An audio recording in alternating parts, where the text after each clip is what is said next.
Ladies and gentlemen, I've had quite a few comments asking for pointers when it comes to pixel art, and while I'm very flattered, thank you very much, I don't consider myself an expert. There are 1,000 artists out there that can provide you better nuts and bolts advice about this specific craft, how to decide on line weight, color theory, light sources, and so on. I still consider myself a student of these things. For me, pixel art is just one of the things I do, and it's very easy to show off in a digital format. And I don't want to make the claim that I figured it out, so follow me. Instead of granular tutorials, I'm much more comfortable talking about how one learns a new craft in general. But I'm going to couch it in pixel art for this video, so hopefully it will help those interested in that. But a lot of the stuff can be applied to any creative medium. Along these same lines is where we start. We're all wrong. There is no one way to do it. You may have heard this before, but I'm happy to reiterate it here. There's the way I do it, there's the way you do it, there's the way they do it. None of us are right. Some of this is about skill, no one has perfect technique, but a lot of this is about taste. Some people like a cutesy art style, so won't ever like Dark Souls.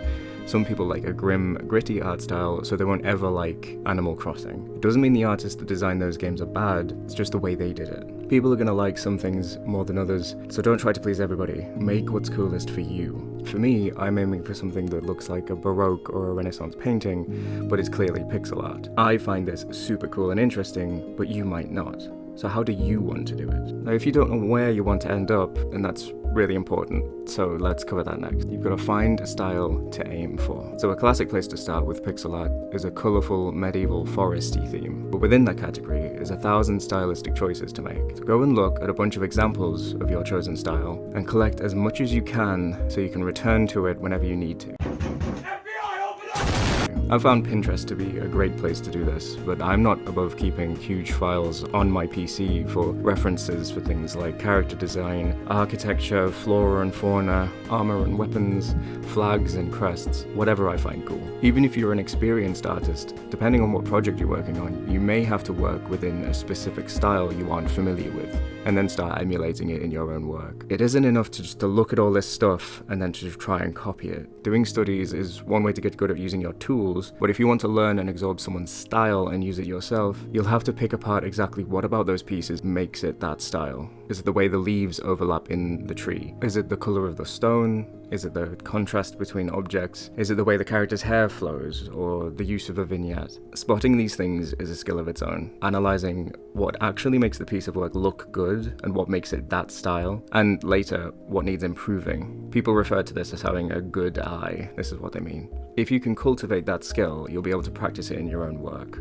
So eventually you will be able to emulate the styles you like, and you can start making the style your own by changing things to suit your own tastes. Getting good at one style is good, but mixing and changing styles is what will separate your work from everybody else's. Again, there's no one way to do things. Just try to make something you find cool.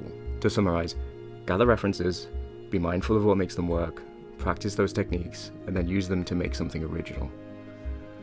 Don't limit yourself to one craft. Getting good at one thing is nice, but it's like training one muscle at a time.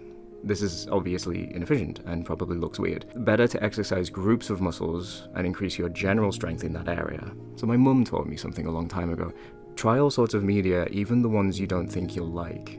You'll learn a lot quicker that way. At first, I didn't understand what she really meant, but now I'm a true believer of this. All creative mediums have their own little realm of knowledge, but they all overlap. Your sculpture will inform your sketching will inform your painting will inform your photography. It all overlaps. Mark Ferrari, who is a veteran pixel artist whose work has been massively influential on the industry and on my own work personally, more on him later.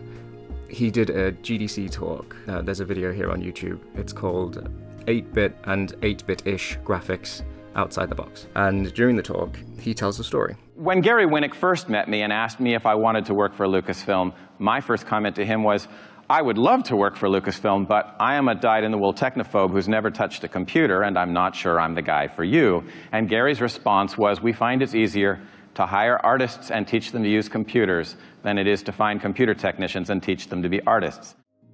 I implore you, if pixel art is a passion of yours, then go and watch that talk. It's fantastic. He goes on to elaborate on this point that good artists are drawing from their knowledge of the world and of art, and not from the knowledge of the tools they're using. Pixel art is visual art, and your knowledge and eye for art is what will allow you to make cool looking things, whether it's with pixels or with oil paints. So sketch, paint, do pottery, scrapbooking, anything you can get your hands on, because it will all inform your skills in the craft you really care about. It's daunting. Starting a new craft can be frustrating and expensive, but do what you can to broaden your knowledge. Jack of all trades, master of none, but better than a master of one.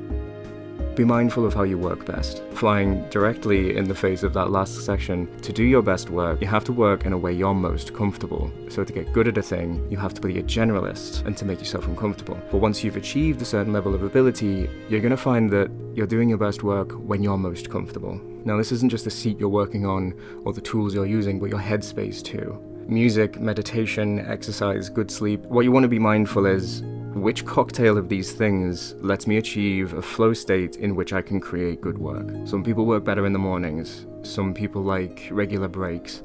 I work better in a state of utter hyperfixation in long stretches while everybody else is asleep, and I am constantly in a state of paying for that. But mess around with your setup, experiment with your workflow, try working at different times or in a different setting, and if you're mindful of what works and what doesn't, you'll figure out how you work best. Ask any good artist and they will have a little story to tell you about their preferred process. You are not immune to this. Finally, some references. In the interest of finding a cool style, I'm going to list some things specific to pixel art that I wish I'd encountered earlier. I mentioned Mark Ferrari. He has been very generous over the years with his knowledge and understanding in this field, and he's done plenty of interviews and talks. That GDC one is great, but one of his projects really had an impact on me early on. His palette-changing landscapes are some of the most beautiful that I know of. And if you go to this website, they're interactive. You can change the time of day.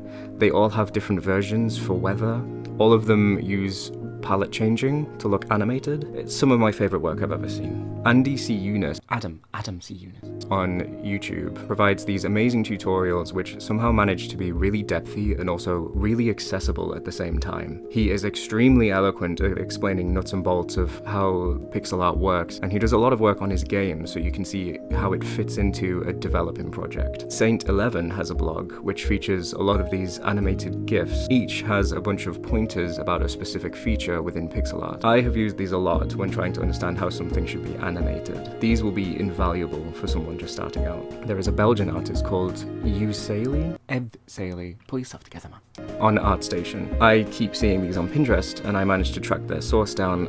I adore these flower pieces. Their palette and compositions are beautiful. There is another artist called Nico Duran. His one-bit style is illustrative and dark and beautiful and right up my street.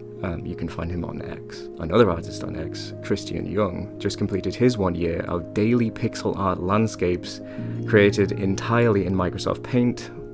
So if you feel like you need specialist tools to make pixel art, this man proves that all wrong. All of the links to these artists I'll include in the description where I can. There are also a couple of projects which have really nice art. The first is Loop Hero, a great game on its own, but for me the high point is the character portraits. This is a masterclass of using a unique palette and style to make their work unmistakably theirs. I see one of these pop up online and I know immediately where it's from. Another game with beautiful pixel art is Stoneshard. Still in early development, you can get the demo on Steam. Their pixel art is very classic, but so well executed. I love the feeling that they managed to achieve. And that's it for now. Go!